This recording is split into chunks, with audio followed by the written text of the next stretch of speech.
we're outlining the characteristics of a first-class or world-class airport.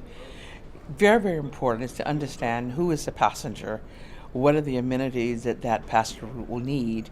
In Orlando, we have the experience of having a profile of passengers that ranges from cradle to wheelchair, with convention attendees in between. So that means a great focus on not only infrastructure, but amenities within the airport. And then we spoke to world-class factors. What makes an airport world-class? What are those things that are really peculiar that make them far above everybody else? So we've been doing research at the Orlando International Airport on other airports that win awards. What makes you so special? And we've come up with 7 factors that create the factors that make a world-class airport. So our presentation addressed the history of Orlando and the nature of the involvement of the community with the passengers, and then how we translate that to the future terminal which Orlando is building, which is quite a structure that you will see as it gets built.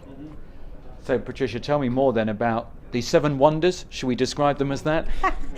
Well, we could call them the 7 wonders of the world, but it's a wonderment on things like one of the factors. I won't go through all of them, but one of the factors is called the wow factor. And everybody's wow factor is different. And Carolyn, you might give an example of a wow factor that we have in Orlando International Airport already, and how do we translate that to the New South Terminal? One of the interesting things about Orlando is the place of arrival, because we're the airport for Walt Disney World, for SeaWorld, for Universal, and even for space travel later. It is very important that we provide elements that create a sense of arrival.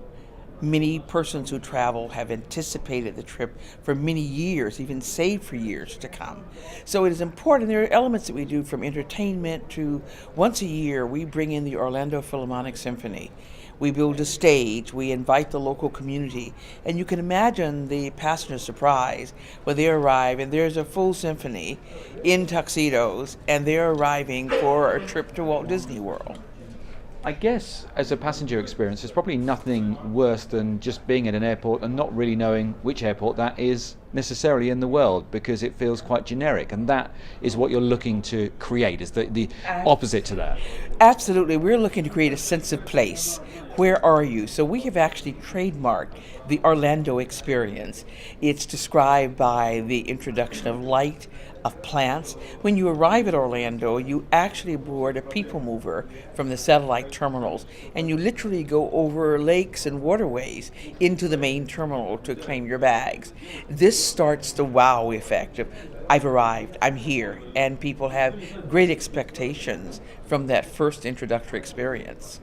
And Patricia, I guess behind that is, if you've got that wow factor, for a passenger, if there is a delay for whatever reason, that is slightly balanced out by those kind of experiences, because you're enjoying that moment. Well, that it does help to relieve the stress. One of the major things that we're doing in this creating the world-class factors is that you have to take the basic strategic goals of the airport, go down to even the benchmarking of what's that experience all about. And it's from the time that people think they're coming to the airport, leaving, and then coming back. And it's integrating all of that, but it's not just customer service anymore.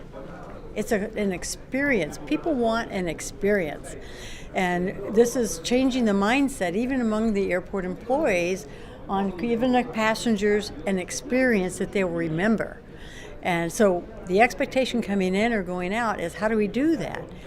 One of the things that Orlando already has is creating this wow experience. Right in their concession area pre-security, they have a little bench, and Snow White sitting on the bench, and kids go over there with their families, they take pictures, and they're going, wow, this is cool. So part of the thing is coming up with a wow factor, making it easy for passengers to get through the airport, good signage, good attitudes, a willingness to help. And that's what Orlando is so special about.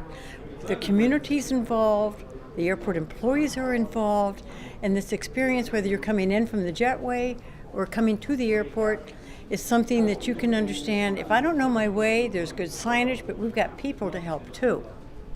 You're saying about the research and knowing what other airports that win awards are doing. I guess being here at this conference as well, Patricia, gives you the chance to talk to people that are at those airports that are doing some things that perhaps can be good lessons for you. We just were at a seminar, one of the sessions just a moment ago, in the concession session, where we learned about this new generation Z. This is the 18-year-olds and below. How in the world are we going to keep their attention long enough to buy something, to get them through the airport? So I've got 15 pages of notes already, and I've only been here a day. Carolyn, what's it like being here and having that opportunity to hear all of these different experiences? I think the experience here sort of solidifies you've seen one airport, you've seen one airport. But coming here, you do find there are common challenges and there are common needs that we have. The change in the industry has gone from whose customer is it to who is the customer, who is the passenger, who is the guest. And I love the transition the whole industry is taking, and all of the sessions here trace those channels that airport operators and owners have to go through. It used to be, I'll provide a receptacle for the aircraft and the people can walk as long as they need to walk, but I've got to take care of the aircraft. And now we see the focus on everything from customer service to food to infrastructure to lighting to what is your experience, what is your mood, the level of noise, all of those factors that would have been not my responsibility.